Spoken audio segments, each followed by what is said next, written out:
The stagecoach rattled into Valentine, Nebraska territory on a cold November morning in 1867.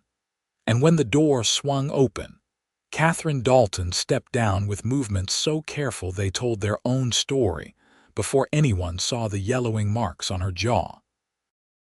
Benjamin Anderson was loading supplies onto his wagon outside the general store when he heard old Tom, the driver, helping someone down with unusual gentleness. He glanced over and saw her, a slender woman in a worn gray dress that had once been fine, clutching a carpetbag like it contained everything she owned in this world, which it probably did. Her auburn hair was pinned up neat despite the long journey, but what caught his attention and held it was the careful way she turned her head, and then he saw them. The bruises. Fading to that sickly yellow-green color that meant they were a week or two old, spread across her jawline and disappearing beneath her high collar, his hands stilled on the flour sack he'd been hoisting. He knew that careful posture, that watchfulness in her eyes as they swept the street. He'd seen it in horses that had been beaten, seen it in his own mother before his father died when he was 12.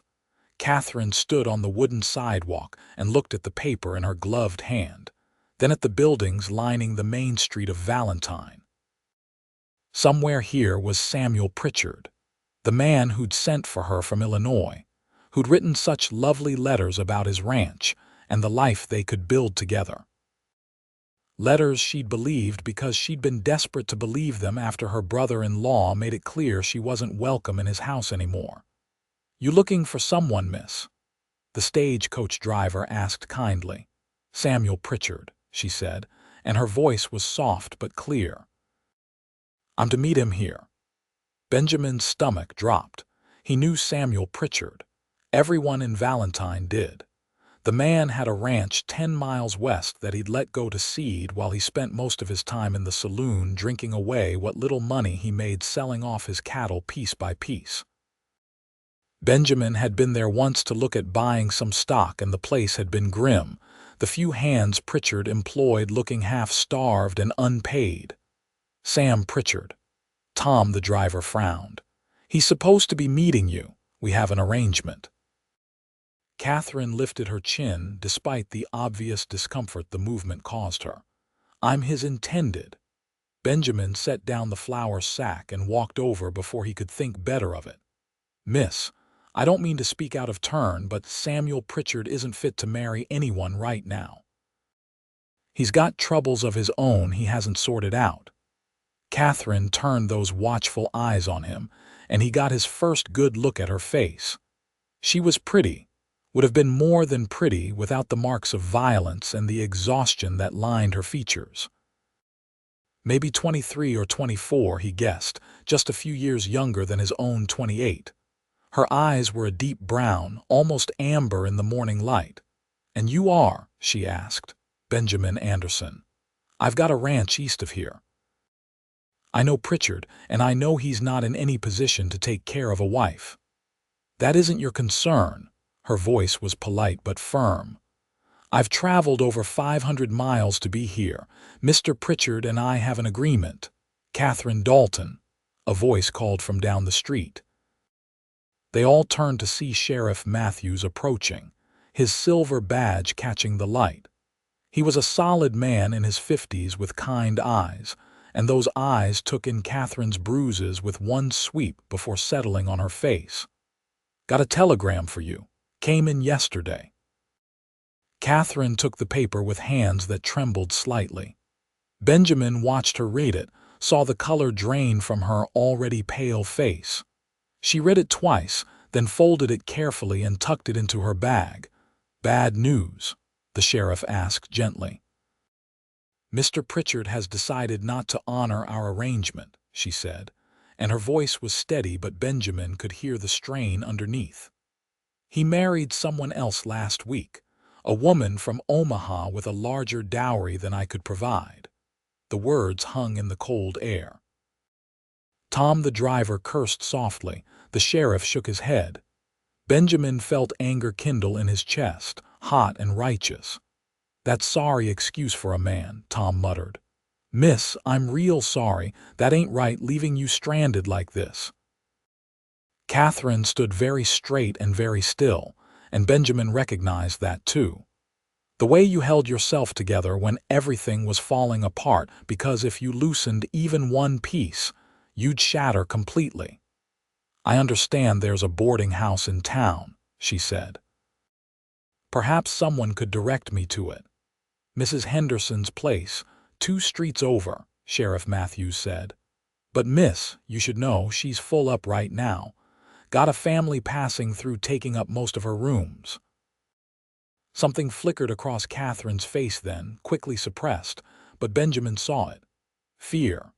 Not panic, but the deep fear of someone who'd run out of options and was staring into an abyss. There must be somewhere, she said. Benjamin knew he was about to do something his ranch foreman would call foolish, but he'd never been good at standing by when someone needed help. My ranch has a spare room. You could stay there until you figure out your plans. Every eye turned to him. Catherine's gaze was sharp, assessing. I don't know you, Mr. Anderson. No, you don't.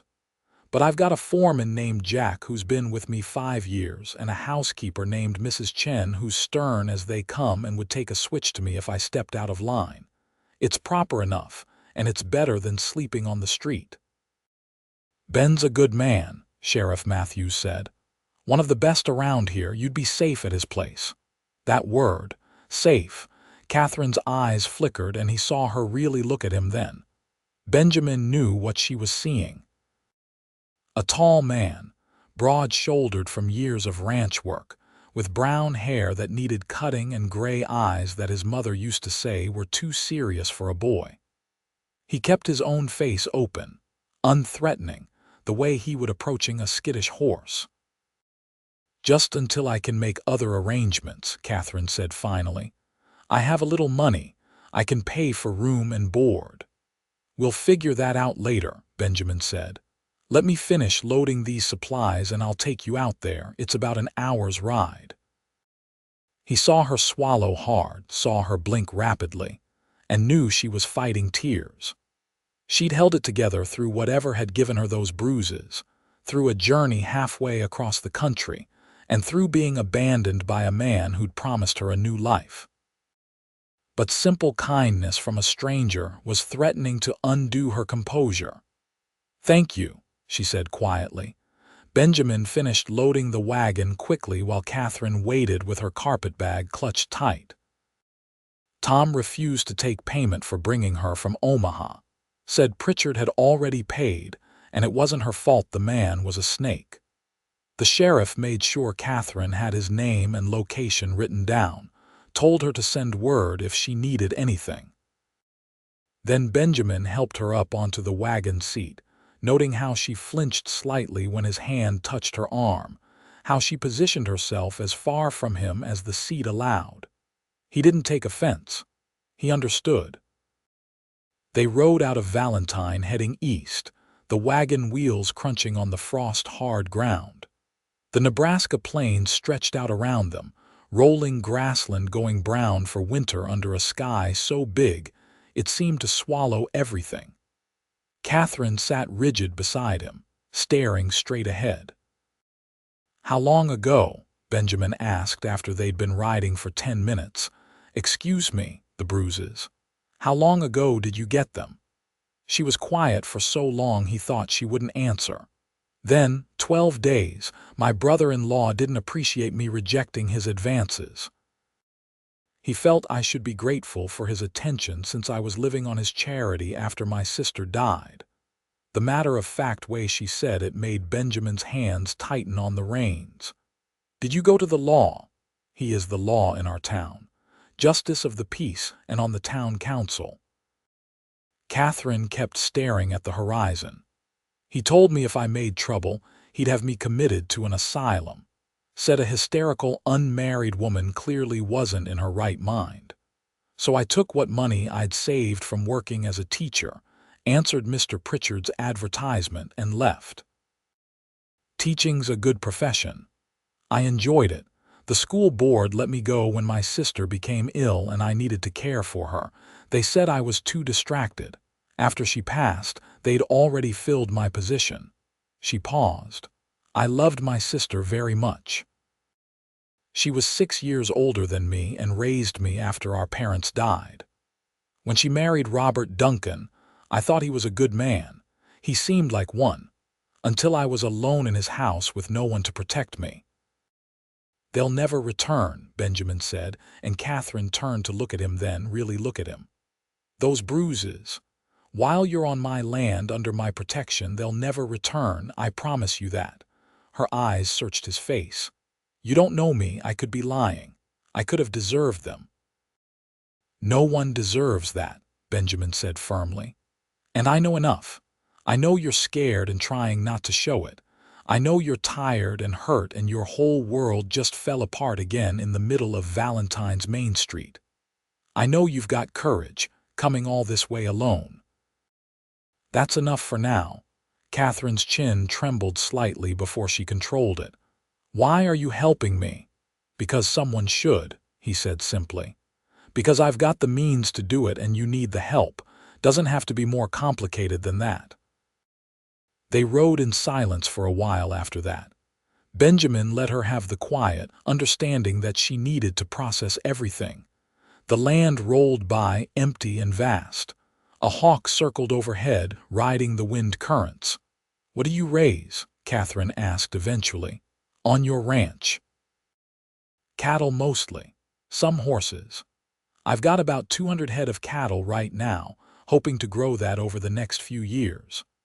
Got 30 horses, mostly quarter horses for working the ranch, but a few Mustangs I'm training.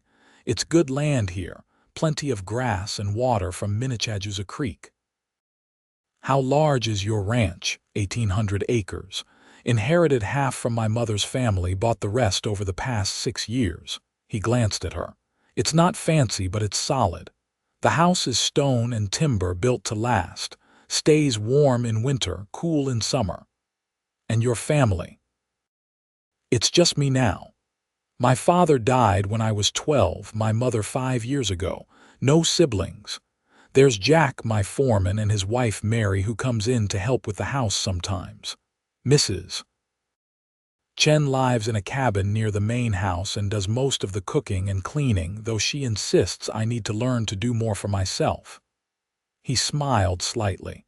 "She's probably right." Catherine's lips curved just a fraction. "She sounds formidable. That's a good word for her. She came west from California after her husband died in the gold fields. Answered an advertisement I put out for a housekeeper 3 years ago and proceeded to tell me everything I was doing wrong with my life. But she makes the best dumplings you've ever tasted and keeps the place running smooth. You have other hands, 3 full-time cowboys, Jimmy, Pete, and Tom. Good men, all of them. They live in the bunkhouse. Everyone knows everyone's business, but they're respectful about it. You'll have privacy in the house." Catherine nodded slowly. Benjamin could see her processing the information, trying to understand the situation she was entering. He wished he could tell her something that would ease her mind completely, but he knew trust had to be earned, especially from someone who'd been given so many reasons not to trust. The ranch came into view as they crested a rise. The house sat in a shallow valley, protected from the worst of the prairie winds by the roll of the land, and a stand of cottonwood trees near the creek. It was a solid 2-story structure, the stone walls honey-colored in the afternoon light, with a wide porch wrapping around the front and east side. Smoke rose from the chimney. Behind the house stood a large barn, a smaller stable, a chicken coop, and the bunkhouse. Corrals spread out to the west where horses grazed, and in the distance, cattle dotted the brown grassland. "It's beautiful," Catherine said, and there was surprise in her voice. Whatever she'd expected, this apparently wasn't it. "Thank you. My grandfather built the house with his own hands, married my grandmother and brought her here.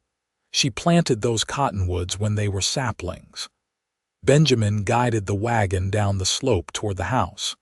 She was Eastern too, from Pennsylvania. I think she must have been lonely sometimes, but she never said so. Just made this place home. As they pulled up to the house, the front door opened and Mrs. Chen emerged, wiping her hands on her apron. She was a small woman, barely 5 feet tall, with iron gray hair pulled back in a severe bun and sharp eyes that missed nothing. Those eyes took in Catherine's presence, the bruises on her face, and the careful way she held herself in about 3 seconds. "Mrs. Chen, this is Catherine Dalton," Benjamin said, climbing down and then moving to help Catherine. "She'll be staying in the guest room for a while. Catherine, this is Mrs. Chen, the woman who really runs this place." Mrs. Chen came down the porch steps and looked up at Catherine with an expression that was somehow both stern and kind. "Those bruises, how old?" Catherine blinked at the directness. "Nearly 2 weeks. Good, healing clean. Any ribs broken?" "I don't think so." "We'll check. Come, Mrs. Chen took Catherine's carpet bag with surprising strength. "You need tea, food, bath. Then rest. Mr. Benjamin, bring her trunk if there is one." "This is all I have," Catherine said, indicating the carpet bag. Mrs. Chen's expression didn't change, but Benjamin saw something flash in her eyes. "Then you travel light. Smart woman. Inside now. Cold out here." Benjamin watched Mrs. Chen usher Catherine into the house with the efficiency of a general marshalling troops. He smiled slightly. If anyone could make Catherine feel safe, it was Mrs. Chen, who had her own history of surviving difficult circumstances and no patience for nonsense. He finished unloading the wagon, storing the supplies in the barn before heading inside himself. The house smelled like bread, and something savory simmering on the stove. He could hear Mrs. Chen's voice from upstairs, brisk and matter-of-fact, as she showed Catherine the guest room. The house's interior was as solid as its exterior. The main room held a large stone fireplace, comfortable furniture worn smooth with use, and his mother's books still lining the shelves. The kitchen was large and warm, the heart of the house. Upstairs were 4 bedrooms, though only his saw regular use. His parents' room stood empty, the guest room rarely occupied, and the 4th room held supplies and things he hadn't sorted through since his mother's death. Catherine came down the stairs a half-hour later, her face scrubbed clean and her hair redone. She changed into a different dress, this one a faded blue that brought out the amber in her eyes. The bruises looked more stark against her clean skin, but her movements seemed marginally less careful. "Mrs. Chen insisted I rest before supper, but I'm not tired," she said. "Or rather, I'm too tired to sleep, if that makes sense." Benjamin stood from where he'd been sitting by the fire. "Makes perfect sense.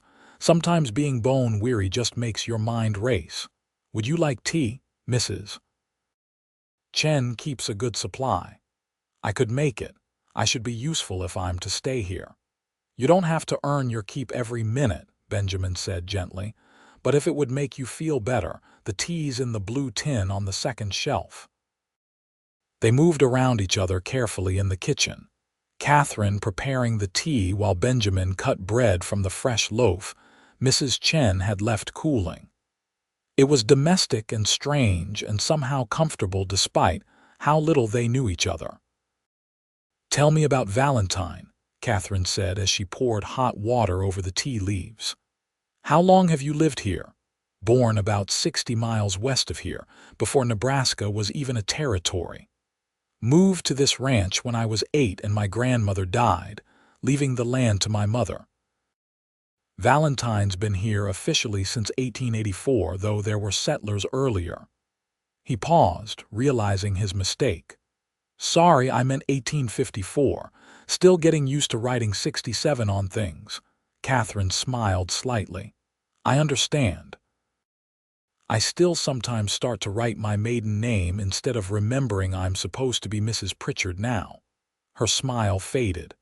"Except I'm not, am I? I'm still Miss Dalton after all." "Might be a blessing in disguise," Benjamin said. "Pritchard would have made you miserable." "At least I would have had a home," Catherine said quietly. "Now I have nothing again." "You have time to figure things out. No one's rushing you." She looked at him over her teacup. "Why did you never marry, Mr. Anderson? A solid rancher with good land, you must have had opportunities." Benjamin sat back in his chair, considering. "I did. A few years back there was a woman I courted. Elizabeth Barrett, daughter of a merchant in Omaha. We were engaged." He paused, remembering. "Then my mother got sick. Took 3 months for the consumption to take her, and I spent that time here, caring for her. Elizabeth wrote that she couldn't be a ranch wife, that she'd expected I'd sell the land and move to the city. When I said I couldn't do that, wouldn't do that, she married a banker. I'm sorry. I'm not anymore. If she couldn't love what I love, couldn't understand why this land matters to me, we'd have been unhappy together." He met Catherine's eyes. "Better to find out before the vows than after." "The vows are supposed to mean something," Catherine said. "Samuel Pritchard made promises to me. In letters, in telegrams, told me about building a life together. And he broke those promises. That's on him, not you. It doesn't feel that way. It feels like I wasn't good enough, wasn't valuable enough." "The woman from Omaha had a larger dowry, so she was worth more than me." Benjamin leaned forward. "The only thing that proves is that Pritchard's a mercenary fool. You're worth more than any dowry. You came all this way alone after leaving a dangerous situation.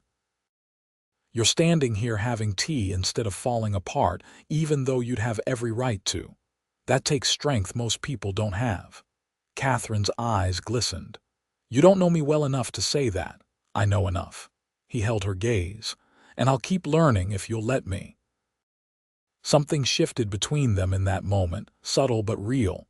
Catherine set down her teacup with careful precision. "I should help with supper. Mrs. Chen would appreciate that. She's probably in the summer kitchen out back." Benjamin stood as Catherine did. "Catherine, one more thing." She turned back, eyebrows raised in question. "You're safe here," he said. "I meant what I said earlier. Those bruises won't return, not while I'm around to prevent it. If you need anything, even just to talk or to have someone nearby, you can come find me, day or night." "Thank you," she whispered. "I'm not used to kindness without expectations attached." "Then it's past time you got used to it." She studied him for a long moment, then nodded and went to find Mrs. Chen. Benjamin stood in the kitchen listening to the sound of her footsteps, the murmur of women's voices from the summer kitchen, and felt something settle in his chest. A sense of rightness he hadn't expected. Over the next 2 weeks, Catherine became part of the rhythm of the ranch. She helped Mrs. Chen with cooking and cleaning despite the older woman's insistence that she was a guest. She mended clothing with neat, precise stitches. She started teaching herself to churn butter and collect eggs from the chickens, though the rooster intimidated her. Benjamin found excuses to be near the house more than usual. He told himself it was to make sure Catherine was settling in, but he knew it was more than that. He liked talking to her over breakfast, liked the way she asked questions about the ranch and actually listened to the answers. She was educated, he discovered, well-read despite her circumstances. She taught primarily reading and arithmetic but knew history and geography, could quote Shakespeare and discuss philosophy. In the evenings, they fell into a pattern of sitting by the fire after supper. Sometimes they talked. Sometimes Catherine read aloud from books in his mother's collection, and sometimes they simply sat in comfortable silence. Benjamin found himself watching the bruises on her face fade day by day, yellow giving way to normal skin tone, until after 2 weeks they were barely visible unless you knew to look. He watched other changes too. The careful way she moved became gradually more natural. Her smiles came easier. She laughed once at something Jack said, and the sound made Benjamin's heart do something complicated in his chest. "You're falling for her," Mrs. Chen said bluntly one afternoon when Benjamin was helping her carry water from the well. "That girl upstairs, you look at her like sunrise." Benjamin nearly dropped the bucket. "I barely know her, know enough. She's smart, kind, strong, pretty too under the healing, and she looks at you same way when you don't notice. She just got out of a bad situation. Last thing she needs is pressure from me." "Who said pressure? Just truth." Mrs. Chen gave him a sharp look. "Don't wait too long. Life is short. Your mother, she waited 3 years to accept your father's courting, always regretted those lost years." Benjamin carried the water in silence, but Mrs. Chen's words stayed with him. Did Catherine look at him a certain way? He tried to remember, to analyze her expressions, but that felt wrong, calculated. If something was growing between them, it needed to grow naturally, without force. That night, a storm rolled across the prairie. Benjamin loved these wild autumn storms, the way the wind howled and rain lashed the windows. He was sitting by the fire reading a stockman's journal when Catherine came downstairs wrapped in a shawl, her hair in a long braid over her shoulder. "Can't sleep?" he asked. "The thunder," she admitted. "It's silly, I'm not frightened, but it's keeping me awake. Come sit. I've got coffee if you want some." She settled into the chair across from him, accepting the cup he poured. The firelight played across her face, highlighting the curves of her cheekbones, the line of her jaw now clear of bruises. She was beautiful, he realized. Not just pretty, but beautiful in a way that had nothing to do with features and everything to do with the person shining through. "Tell me about teaching," he said. "What was it like?" Catherine's face softened. "Wonderful. Frustrating sometimes when a child struggled with a concept or when parents didn't value education, but mostly wonderful. There's nothing quite like watching a child's face when something clicks, when they suddenly understand. I taught children from 6 to 14 in a one-room schoolhouse. 23 students at the height, all different levels. You must miss it. Terribly. I loved those children. When my sister got sick and I had to resign, several of them cried. One little girl, Emma, brought me flowers every week after that." Catherine stared into her coffee.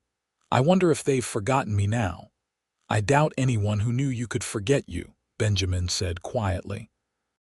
She looked up, meeting his eyes. The moment stretched, charged with something unspoken. Outside, thunder rolled across the prairie.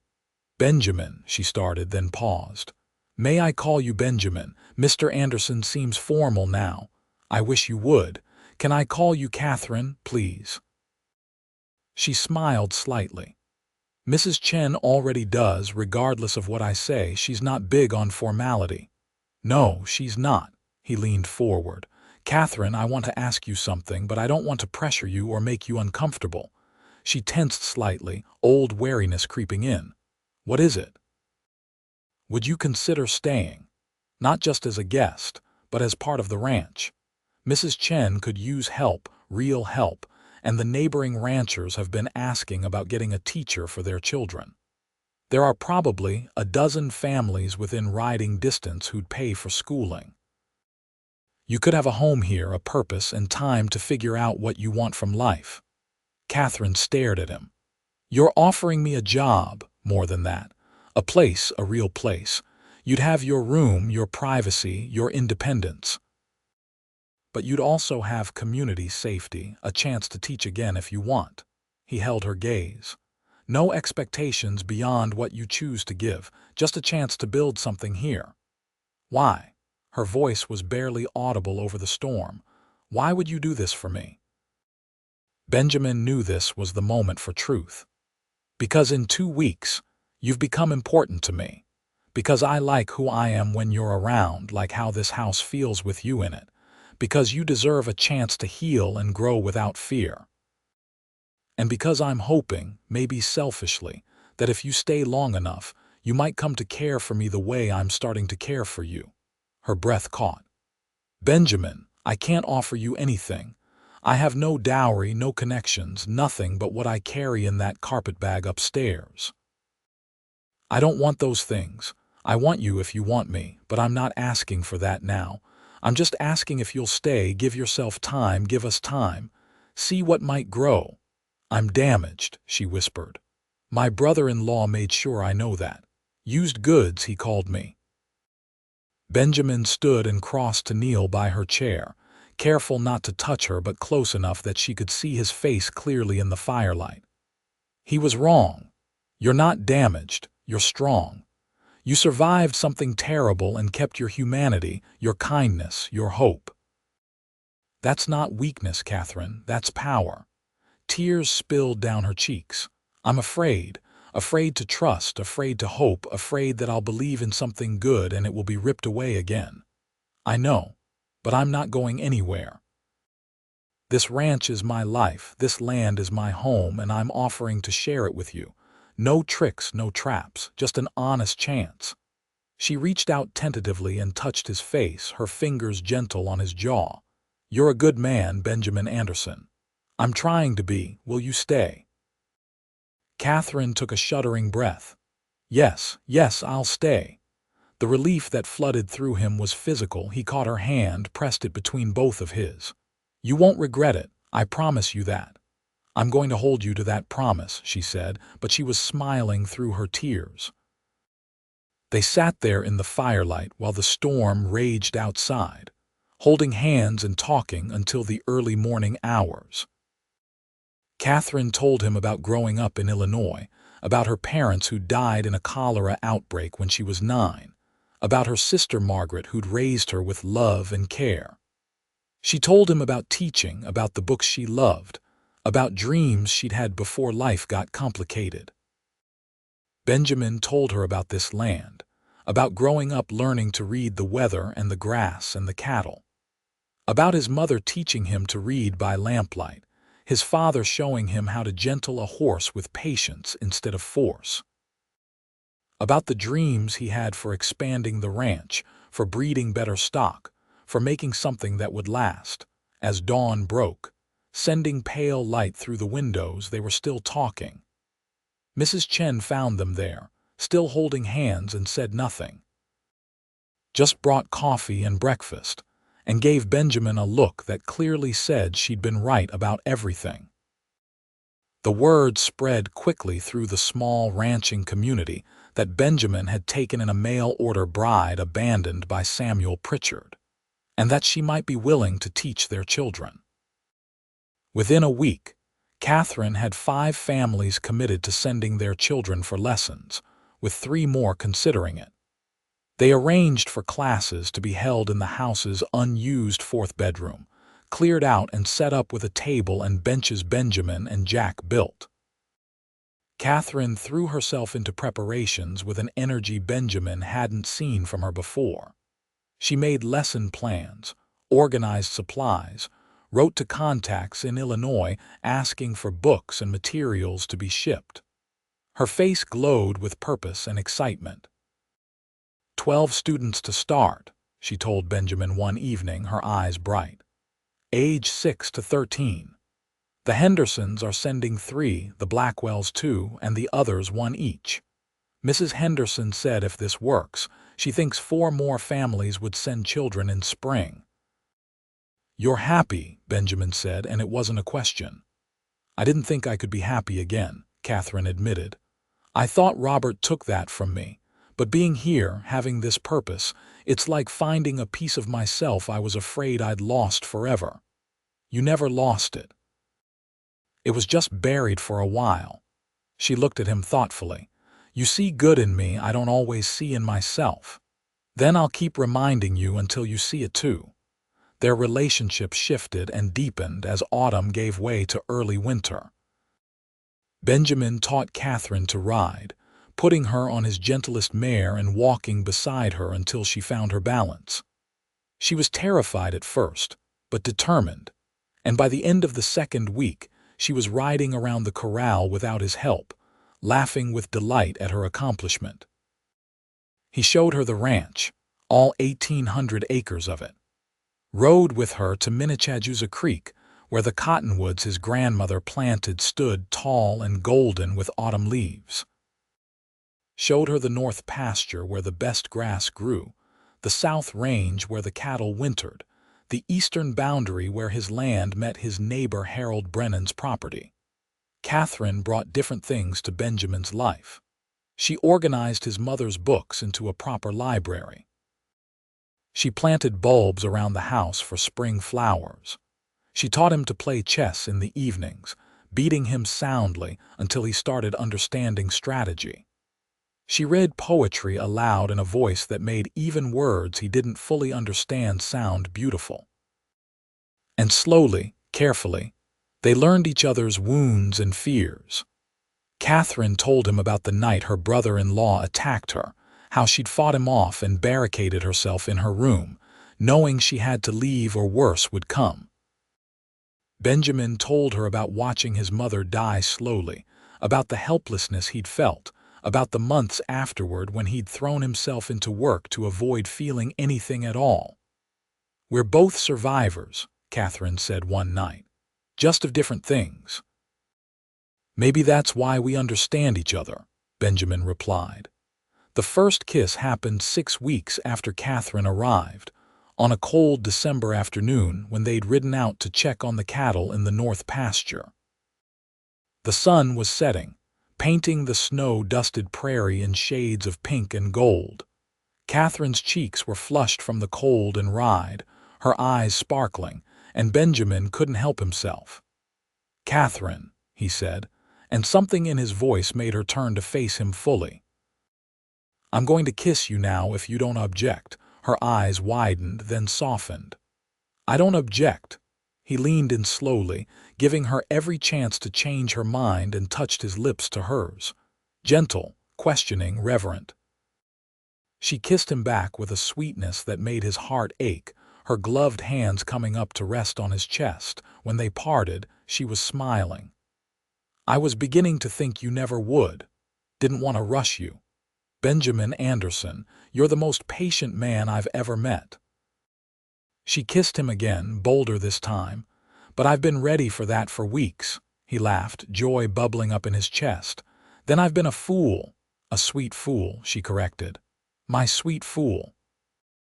They rode back to the ranch holding hands, the reins in their other hands, grinning at each other like children. Mrs. Chen took one look at them and nodded in satisfaction. "Finally," was all she said. Christmas came, Catherine's first at the ranch. Benjamin gave her books he'd ordered from Omaha, poetry and novels he thought she'd like. She gave him a shirt she'd sewn herself, the stitches tiny and perfect, the fit better than anything he'd ever owned. They attended Christmas service at the small church in Valentine, and the community welcomed Catherine as one of their own. On New Year's Eve, as 1867 became 1868, Benjamin asked her to marry him. They were standing on the porch watching stars so bright and numerous they seemed to fill the sky. Catherine was wrapped in his coat, leaning against his chest, his arms around her. "Marry me," he said into her hair. "Not because of any arrangement or desperation, but because I love you. Because I want to build a life with you, raise children with you, grow old on this land with you. Marry me because you want to if you want to." Catherine turned in his arms, her face tilted up to his. "Yes," she said simply. "Yes, I'll marry you, Benjamin Anderson, because I love you too. Because you showed me kindness when I had nothing, gave me safety when I was afraid, and taught me that good men still exist in this world. Yes, 1,000 times yes." He kissed her under the stars while from inside the house they could hear Mrs. Chen banging pots in celebration, having obviously been listening at the window. They laughed against each other's lips and kissed again, longer this time, full of promise. They married in February on a day when the prairie was blanketed in fresh snow and the sky was impossibly blue. Catherine wore a dress Mrs. Chen and Mary had helped her sew, simple but beautiful in cream-colored wool with lace at the collar. Benjamin wore his best suit, his hair freshly cut, his hands trembling as he slipped a gold ring onto Catherine's finger. "I promise to protect you, honor you, and love you all my days," he said, his voice rough with emotion. "To be a safe place when you need shelter, a partner when you need support, and a friend always." Catherine's vows were just as heartfelt. "I promise to build this life with you, to stand beside you in difficulty and joy, to love you not just in spite of our scars, but because they made us who we are. I promise to make this house a home and fill it with love." The small church was packed with their neighbors, the community that had embraced Catherine and welcomed her teaching. When the minister pronounced them husband and wife, the cheer that went up was genuine and warm. The celebration afterward at the ranch lasted into the night. Mrs. Chen had outdone herself with food, and Jack had contributed several bottles of whiskey he'd been saving. There was music and dancing, laughter and toasts. Catherine danced with Benjamin, with Jack, with Harold Brennan and Sheriff Matthews, who'd ridden out from Valentine. She was radiant, her face glowing with happiness, and Benjamin couldn't look away from her. "You did good, Ben," Jack told him quietly during a lull in the festivities. "That's a special woman you've got there." "I know," Benjamin said. "I'm the luckiest man alive." Their wedding night was tender and sweet, both of them nervous and eager and so full of love it felt like drowning in the best possible way. Catherine was hesitant at first, old fears surfacing, but Benjamin was patient and gentle, letting her set the pace. When she finally relaxed in his arms, trusting him completely, it was the most profound moment of his life. "I love you," she whispered in the darkness afterward, her head on his chest, their legs tangled together. "I never thought I could feel this way, this safe and cherished and whole." "I love you too," he murmured into her hair. "You're my heart, Catherine. Everything good in my life is better because you're in it." Life settled into new rhythms. Catherine continued teaching, her little school growing to 16 students by spring. She was a natural teacher, patient and creative, and the children adored her. Parents reported dramatic improvements in reading and arithmetic, and several older students who'd never learned their letters began staying after class for extra help.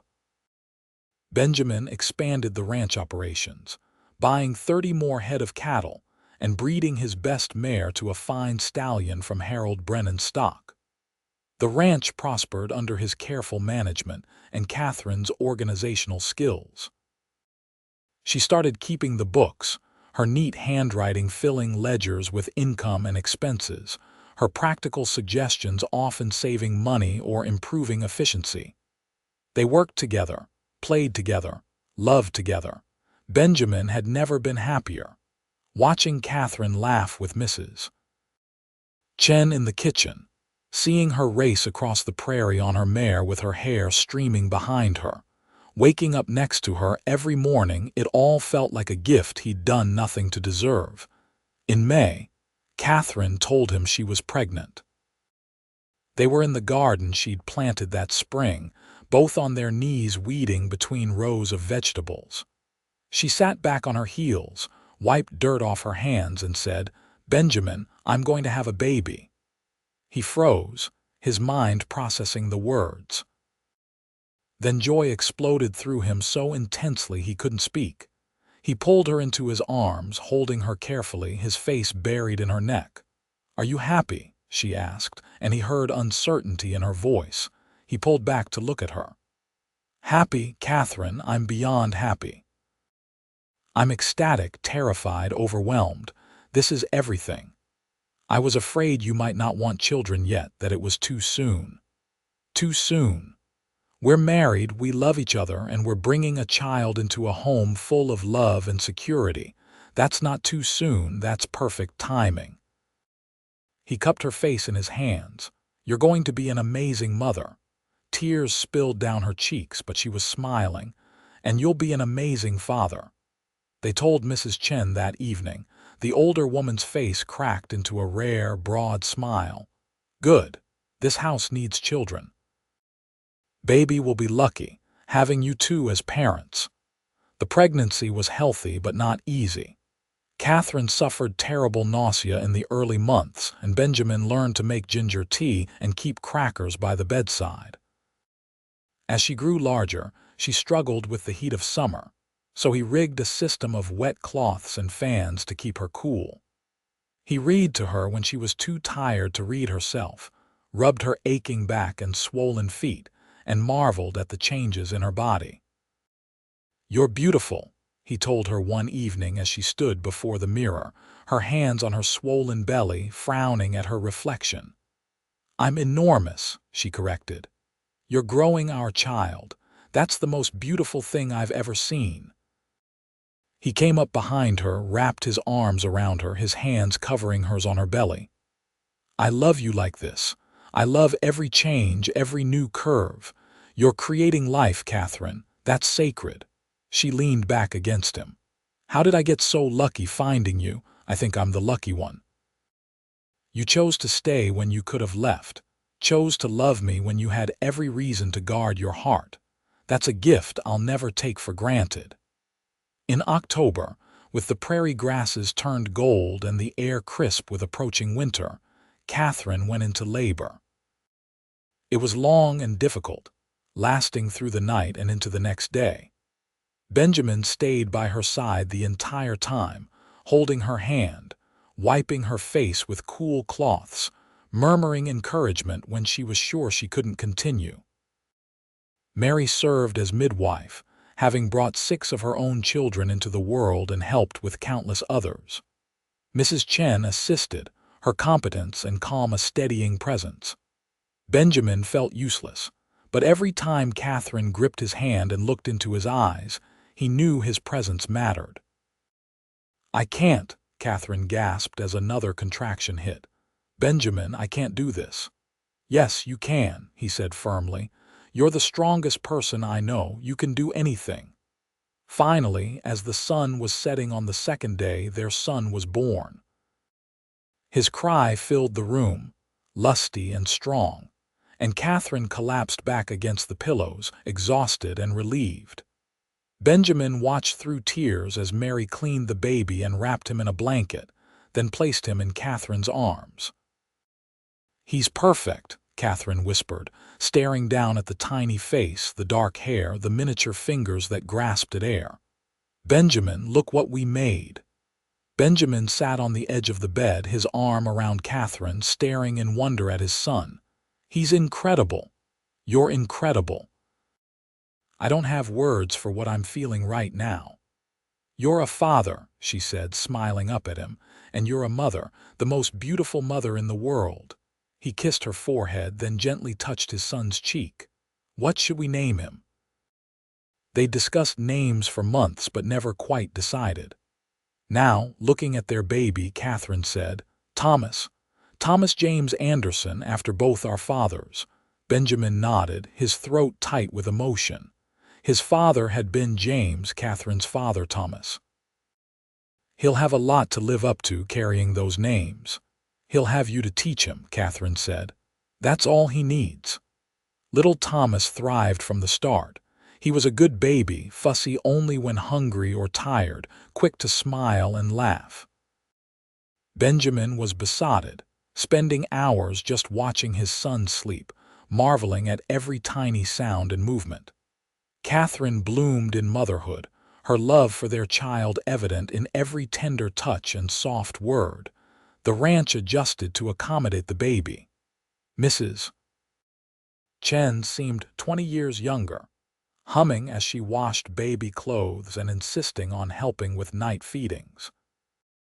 Jack and the other hands became impossibly protective, checking on the house multiple times a day and bringing small gifts, a wooden rattle Jack carved himself, a soft rabbit skin from Pete, a pair of tiny boots Tom commissioned from the cobbler in Valentine. Catherine's school continued, though she took a month off after Thomas's birth. The students made cards and small gifts for the baby, and several mothers brought meals and help. The community had fully embraced the Andersons, and Catherine's teaching had become a valued part of Valley life. As Thomas grew from infant to toddler, Benjamin watched Catherine transform. The frightened woman who'd stepped off the stagecoach with bruises fading on her face was gone, replaced by someone confident, joyful, and secure. She'd found herself here on the prairie, in this house, in their family. "Do you ever regret it?" Benjamin asked one evening when Thomas was 2 years old. They were sitting on the porch watching their son toddle after the barn cat, his laughter ringing across the yard. "Coming here, staying, building this life," Catherine looked at him incredulously. "Regret it?" "Benjamin, this is everything I never knew I wanted. I love teaching, love this community, love this land. I love you and Thomas more than I have words to express. My only regret is that I didn't meet you sooner, that we lost years we could have had together." "We have now," he said, pulling her close, "and all the years ahead." "All the years ahead," she echoed and kissed him. More children came. A daughter, Emma Catherine, born in 1871 when Thomas was 3. She had Catherine's auburn hair and Benjamin's gray eyes, and from the moment she was born, she had her father wrapped around her tiny finger. Then another son, Henry William, in 1874, solid and calm even as an infant. The ranch grew with the family. Benjamin increased the herd to 500 head of cattle, added more horses, built a second barn. The house expanded too. A new wing added to accommodate the growing family with a proper schoolroom for Catherine's teaching. Her student count had reached 25, children from families as far as 15 miles away. Catherine taught until she was visibly pregnant each time, then returned to the classroom as soon as she was able. The children loved her, and she loved them, treating each one as important and valuable. She had a particular gift for reaching struggling students, the ones who thought themselves stupid or incapable. Under her patient guidance, they bloomed. "You're making a difference," Benjamin told her after a parent stopped him in Valentine to rave about how Catherine had taught his son to read when everyone else had given up. "A real, lasting difference in these children's lives." "It's what I was meant to do," Catherine said simply. "Teach and love and build this life with you." The years passed in a blur of work and love and laughter. Thomas grew tall and serious, loving the ranch as much as his father did. Benjamin taught him to ride, to rope, to read the weather and the cattle. Emma was bright and fearless, climbing trees and racing her brothers, insisting on helping with everything despite her parents' protests. Henry was gentle and thoughtful, more interested in books than ranching, and both his parents encouraged his scholarly bent. Benjamin and Catherine's love deepened with time. They learned each other's rhythms and needs, developed private jokes and shared memories. They weathered hard winters and dry summers, cattle die-offs and difficult births, sick children and lean years. Through it all, they stood together, partners in every sense. In 1880, when Thomas was 10, Emma 9, and Henry 6, Catherine's brother-in-law Robert Duncan appeared at the ranch. Benjamin saw him coming up the road and felt every protective instinct flare to life. He knew who it was before Catherine came out onto the porch, knew from the way she went pale and still, the way her hands clenched the porch railing. "Benjamin," she whispered. "That's Robert." "Stay here," he said, but she shook her head. "No, I'm not afraid of him anymore. But I want you beside me." They stood together on the porch as Robert Duncan dismounted. He was a well-dressed man in his 50s, portly and prosperous-looking, with hard eyes and a thin mouth. Those eyes swept over Catherine, taking in her fine dress, the house behind her, the obvious prosperity of the ranch. "Catherine," he said, his voice cold, "it took me years to track you down. Imagine my surprise learning you'd married and settled here." What do you want, Robert? Catherine's voice was steady, and Benjamin felt pride surge through him. What I want, Robert's face twisted. Justice. You left without a word, made scandalous accusations against me before you fled. Do you know how that damaged my reputation? Your reputation. Catherine's laugh was sharp and humorless. You attacked me, Robert. You terrorized me in my own home after my sister died. If your reputation was damaged, you earned that. Lies, Robert spat.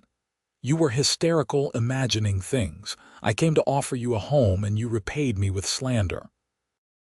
Benjamin stepped forward, placing himself slightly in front of Catherine. I think you should leave now. Robert's eyes flicked to him, assessing and dismissive. And you are, Benjamin Anderson, Catherine's husband and the owner of this ranch. You're not welcome here. I have every right to speak to my sister-in-law. Former sister-in-law, Catherine corrected. I owe you nothing, Robert. You lost any claim to family when you raised your hand to me. Raised my hand. Robert's face purpled. I never laid a finger on you, you ungrateful girl. I gave you a home when you had nothing. You gave her bruises and nightmares, Benjamin said, his voice dangerously quiet. And if you don't leave my property right now, I'll show you what it feels like to be on the receiving end of violence. Robert sneered. Threats? How crude. Catherine, surely you've tired of this rustic life by now. I've remarried, a woman much more suitable than my dear departed Margaret. She needs help with her social obligations. I could take you back, find you a position as companion or governess. Better than playing schoolmarm on the frontier. Catherine actually laughed. Robert, you truly don't understand, do you? This life, this rustic existence, is everything I wanted. I have a husband who loves me, children who bring me joy, a community that values me, and work that matters. I am happier here than I ever was in Illinois. I wouldn't trade one day of my life for anything you could offer. You'll regret this insolence, Robert threatened. No, Benjamin said. She won't. But you'll regret staying here another minute if you don't start riding. Get off my land. Robert looked between them, his face contorted with rage and humiliation. Then he mounted his horse and rode off, his back rigid with anger. Catherine sagged against Benjamin once Robert was out of sight. I was afraid, she admitted, but not like before. Before, I was helpless. Now I have you, I have our children, I have a life worth fighting for. Those bruises will never return, Benjamin said, echoing the promise he'd made 13 years earlier. While I'm here, while I'm breathing, no one will hurt you again. I know, she whispered and kissed him. I know. They heard nothing more from Robert Duncan. Benjamin made inquiries and learned the man had returned to Illinois in disgrace after his new wife divorced him for infidelity. Catherine felt nothing but relief. That chapter of her life finally closed for good. Life continued its forward march. Thomas grew into a fine young man, taking over more and more of the ranch operations as Benjamin taught him everything he knew. Emma became a teacher herself, working alongside her mother and showing the same gift for connecting with difficult students. Henry went east to university at 18, studying law, though he promised to return to Nebraska. Benjamin and Catherine grew older together, silver threading through their hair, lines deepening around their eyes and mouths. But their love never diminished, never became routine or tired. Every morning, Benjamin still watched Catherine at breakfast and marveled that she was his. Every evening, Catherine still sought out Benjamin's hand, grateful for his steady presence. On their 25th wedding anniversary in 1893, their children threw them a party that filled the ranch house to bursting with friends and neighbors. Thomas was married now, with 2 children of his own, and had built a house on the eastern section of the ranch. Emma was engaged to a teacher from Omaha. Henry had returned from law school and opened a practice in Valentine, courting the daughter of Sheriff Matthews, who'd retired the previous year.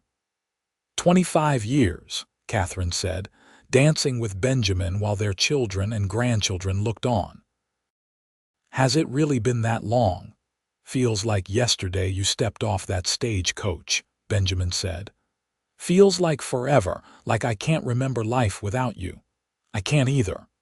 Or rather, I can remember, but it feels like remembering a completely different person. That scared woman with bruises fading on her face, she was me but also not me. You helped me become who I was meant to be. No, Benjamin corrected gently. You were always this person. You just needed safety and love to let her emerge. You did that yourself, Catherine. I was just lucky enough to be here to witness it. We made a good life, she said, looking around at the crowded room, at the love and laughter filling their home. We made a beautiful life, Benjamin agreed, and we're not done yet. I plan to love you for at least another 25 years, maybe 50 if I can manage it. Catherine laughed. Then we'd both be over 100. Worth it, to spend that time with you. They kissed while their family cheered, and the party continued late into the night. Later, lying in bed in the darkness, Catherine's head on Benjamin's chest, they talked about the life they'd built together. You remember what you said to me that first day? Catherine asked. In Valentine, when you promised those bruises would never return while you were here. I remember everything about that day, Benjamin said. I remember thinking you were the bravest person I'd ever met, standing there trying to hold yourself together when your world had fallen apart. I remember wanting to protect you, to help you, even though I barely knew you. You kept your promise, not just about the bruises, but about everything. You gave me a home, a family, a purpose. You loved me when I couldn't love myself. You were patient when I was afraid, strong when I was weak, present always. Her voice thickened with emotion. You saved my life, Benjamin Anderson. No, he murmured into her hair. We saved each other. I was going through the motions before you came, working and existing but not really living.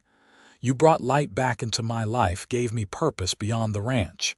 You made me whole. I love you, she whispered, more than I have words to say. I love you too, he replied. Always have, always will. They fell asleep like that, wrapped in each other's arms, content in the life they'd built together. Outside, the Nebraska prairie stretched endlessly under the stars, the same stars that had watched over them that first night, the same land that had given them home and hope and healing. The years continued to pass gently. They became grandparents 5 times over, delighting in each new addition to their growing family.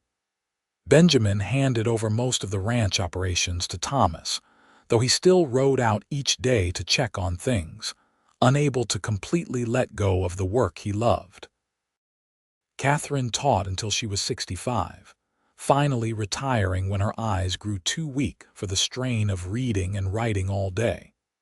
Her former students, now adults with children of their own, threw her a retirement celebration that brought tears to everyone's eyes. In their 70s, they moved more slowly but no less determinedly. Benjamin still kissed Catherine good morning every single day. They still sat together by the fire in the evenings, reading or talking or simply being. Their love had weathered seasons and sorrows, had grown stronger with each year, each challenge overcome together. No regrets, Benjamin asked one evening when they were both 80 years old, sitting on the porch watching the sun set over the ranch they'd built together. Only that we didn't have more time, Catherine said, squeezing his hand. I'd live this life 1,000 times over if I could. I'd find you in every life, Benjamin promised. No matter what, I'd find you. My cowboy, she said fondly, the nickname she'd used for decades, making them both smile. Still making grand promises. Only ones I can keep, he replied and kissed her wrinkled hand. They lived to see the new century arrive, to watch automobiles slowly replace horses in Valentine, to see electricity come to the town though their ranch remained lit by lamplight. They watched their children prosper, their grandchildren grow, their great-grandchildren arrive. The family expanded and deepened, roots growing stronger in the Nebraska soil. Benjamin died peacefully in his sleep at 87, Catherine beside him as she'd been for over 50 years. His last words to her were, "Thank you for staying. Thank you for loving me. Thank you for this beautiful life." Catherine lived 2 years longer, though everyone said she was only waiting to join him. She spent those years surrounded by family, telling stories about the early days, about stepping off a stagecoach with bruises and fear and finding love instead. About a cowboy who'd promised her safety and delivered so much more. When she died at 89, they buried her beside Benjamin on a hill overlooking the ranch, with a view of the prairie and sky they'd both loved so much. On the shared headstone, Thomas had inscribed, "Benjamin and Catherine Anderson. Together they built a legacy of love." The ranch stayed in the family for generations, each passing it down with the stories of how it all began. Children and grandchildren and great-grandchildren grew up hearing about the mail-order bride who arrived with bruises fading and the cowboy who promised they'd never return. About courage and kindness, patience and love, about two wounded people who found healing in each other. The house Benjamin's grandfather built still stood a century later, expanded and modernized but fundamentally the same. The cottonwoods planted by Benjamin's grandmother grew massive, providing shade for generations of Anderson children who played beneath their branches. The land still rolled golden with grass each autumn, still held cattle and horses, still provided home and livelihood and purpose. And on quiet evenings, when the sun set over the prairie painting the sky in shades of pink and gold, some swore they could still see two figures on the porch, holding hands and watching the land they loved, together still in whatever lay beyond. A cowboy and his bride, their love story written in the very soil of Nebraska, enduring as the prairie itself, strong as the promise that had started it all. "They'll never return while I'm here." It was a promise kept through a lifetime, a love that conquered fear and pain and built something beautiful from ashes. It was the story of Catherine and Benjamin, two souls who found each other when both desperately needed finding, and who built not just a ranch or a family, but a legacy of love that lasted long after they were gone. Their story became legend in the valley, told and retold, inspiring countless others who faced their own struggles and fears. It became a reminder that kindness matters, that love can heal, that second chances are worth taking. That sometimes, the worst moments of our lives can lead us to the best ones if we're brave enough to keep going. And somewhere in the fabric of that Nebraska land, in the wind that still swept the prairie and the grass that still grew golden each fall, the essence of their love remained. A testament to what can be built when two people choose each other, not from desperation but from hope, not from need but from love. When they promise to stand together against whatever comes, to build something lasting and true, to create home not just in a place but in each other's hearts. Catherine had stepped off that stagecoach expecting a marriage of convenience to a man she'd never met. Instead, she found Benjamin, and in finding him, found herself. Found courage she didn't know she possessed, strength she'd forgotten she had, capacity for joy she'd thought lost forever. Benjamin had expected to live out his days alone, content with his land and his work. Instead, he found Catherine, and in finding her, discovered what it meant to truly live rather than simply exist. Found purpose beyond accumulation, meaning beyond survival, love beyond anything he'd imagined possible. Together, They proved that the worst circumstances can lead to the best outcomes, that bruises fade but love endures, that a cowboy's promise kept is worth more than any fortune. That home is not where you come from but what you build with the people you love. Their story ended not with death but with legacy, not with separation but with reunion in whatever comes after. And the land they loved, the ranch they built, the family they created, all of it stood as living proof that love, real love, the kind that chooses courage over fear and hope over despair, can transform everything it touches. The mail-order bride arrived with bruises fading, and the cowboy said they'd never return while he was there. It was a promise that became a love story that became a legacy that endured through generations, proving that sometimes the best things in life come from the moments when we're brave enough to accept help, wise enough to offer it, and open enough to let love in when it finds us. And in the end, that's what mattered most.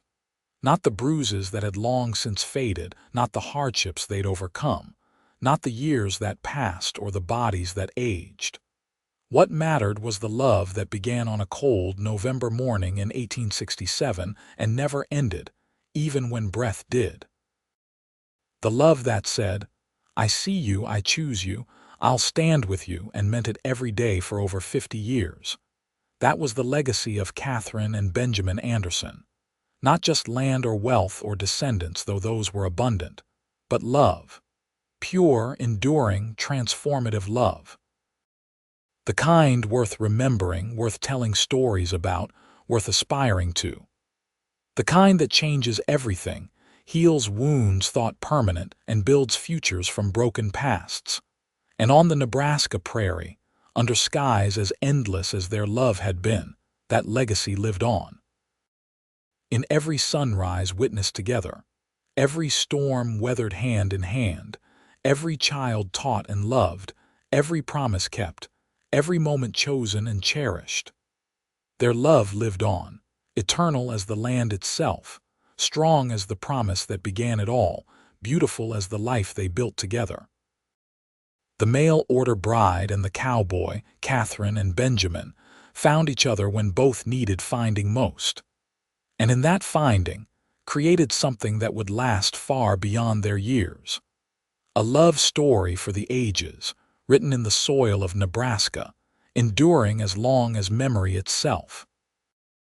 A reminder that even in our darkest moments, hope remains, that kindness can save lives, that love, real love, is always worth the risk, and that sometimes the best promise anyone can make is simply this: while I'm here, you're safe.